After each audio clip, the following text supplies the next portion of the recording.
সঠিক কিভাবে আমাদের দেশে এই মুহররমের সিয়াম রাখা হয় শাহাদাতে হুসাইনের নিয়তে, অধিকাংশ মানুষ এটা রাখে।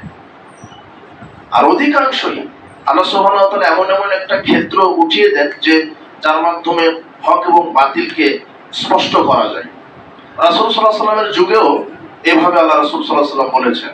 রাসূল সাল্লাল্লাহু আলাইহি ওয়াসাল্লাম যখন বিভিন্ন যুদ্ধে যাওয়ার জন্য সাহাবীদেরকে বলতেন, তখনই মুনাফিকরা বলতো না আমার এই সমস্যা, আমার ওই সমস্যা, আমার ফসল পেকেছে, আমার বাড়িতে সমস্যা। তার মানে বোঝা যেত যারা জিহাদ থেকে পলায়ন করতো তারা মুনাফিক। এবং অনেকেই মুখোশধারী ইমানদার সেজে জিহাদে যেত, কিন্তু সহযোগিতা করত কাফেরদের দলে। যেমন আব্দুল্লাহ ইবনে উবাই মুনাফিক সর্দার, সে যখন ওই